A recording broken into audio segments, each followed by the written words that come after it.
What's up, guys and gals? My name is Roy and you're watching Roy's Customs. And I finally got around to doing a little bit of work on my DIY body kit. I finally got the side skirts started and I thought that you guys might want to actually check that out and see how I did that.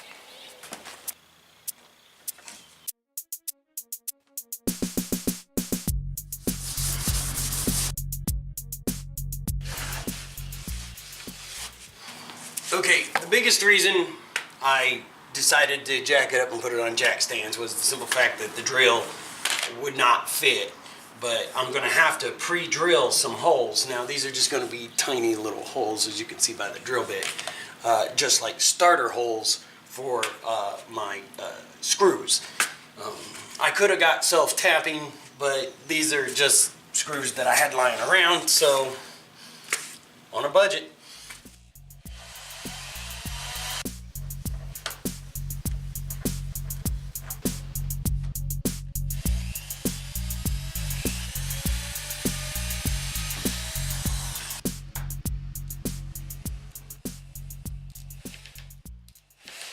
Okay, now that I got this up here, I went ahead and I put some wedges in to give me the space I was looking for. So anyways, I think we're good to go on the next part, which is actually fleecing this thing and getting it ready for fiberglass.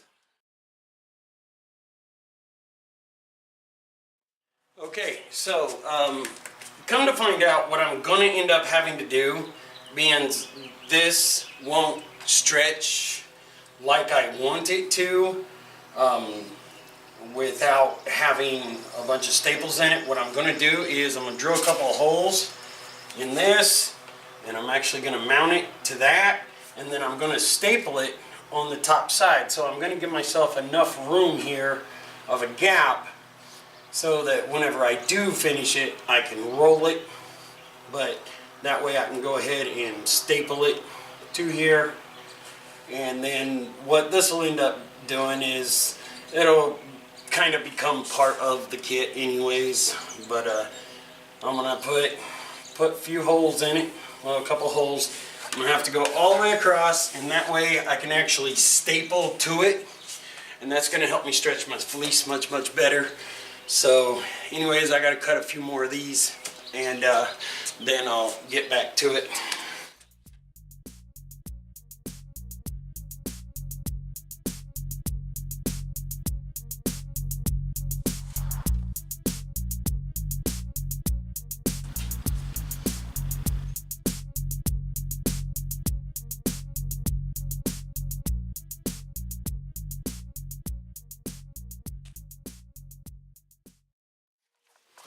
Okay, now I do have my little staple strip all the way down to the end, and yes, I did bring it up from down there. We'll see how it all looks, because technically that is the bottom where it should be, and then I'll take it up to about there to give it a little bit of a shark fin look. And then, like I say, this won't be finished today, but I will get it fiberglassed, and that way I can get started on the other side. I was going to try to go ahead and frame up both sides at once, but with as much as involved in the whole tweaking and stuff that I have to do, I figure it's just best if I do one side and then do the other. So I'll get it all stapled up and then show you what that looks like.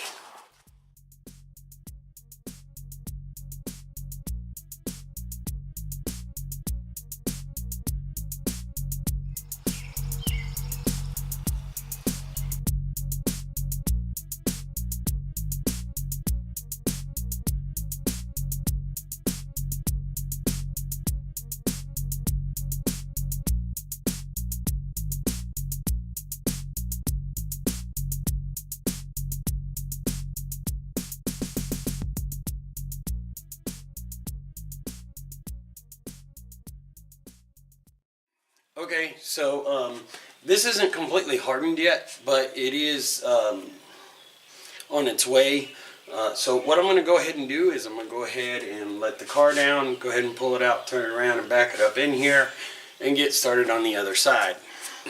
Okay guys, as you can see, it's dark.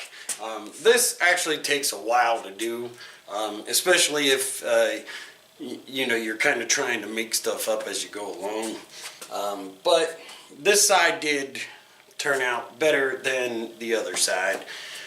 And I did stretch it with one solid stretch. So that's a good thing. So anyways, I'm going to show you that.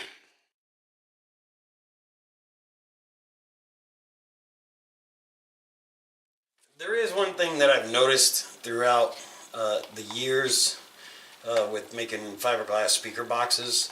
The tighter you stretch the material, the better that this stuff, the resin actually spreads, and the less you actually really use, and the more it absorbs it a little bit more evenly.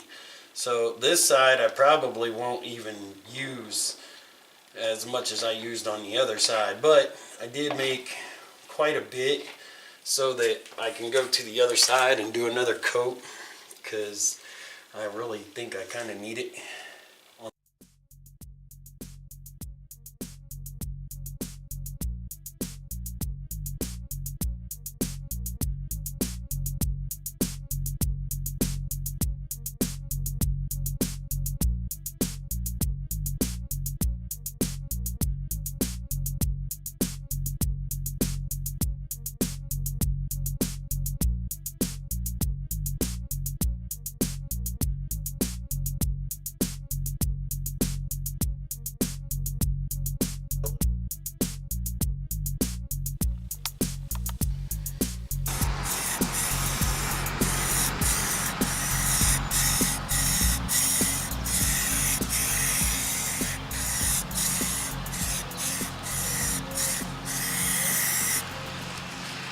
Even though I didn't completely finish these today with the shape and stuff I want, this gives me a very good foundation in order to work with a little bit later on. And you know, that's kind of the thing, you know, get yourself a nice foundation, and then you know what shape you want to go with it, what direction you want to go with it. Like I say, I'm going to put some little shark fins in the front, little shark fins in the back, kind of shape up the sides of it a little bit, and then really kind of tie it all in together to make it look the way I want to, so that it does look like one solid aftermarket body kit. As you can see, it really does tie the body together quite well. Even though it's not completely finished, it's still up there. It gave me a good idea of what direction I wanted to go in, so at least that part's done, so that I can get you know, more work done on it later. I still need to start finishing up the front bumper, and I need to go ahead and finalize the rear bumper so it's done, out of the way, and completely finished. And then I'll start working on the front bumper as well. It's supposed to rain this week, so I may or may not get to it sometime by this weekend. But anyways, you know, I really got to say that, you know, this has been so fun so far, and at least I get to create something of my own, something that I want and how I want it. So, you know, that's one of the other reasons why I decided to build a body kit instead of buy one. Not only did I not find anything that I liked, but also the prices were just kind of ridiculous. I mean, even if you get a discounted body kit for like $500, you're still going to probably pay at least $100 or $200 to have it shipped to you. So it's still gonna cost quite a bit.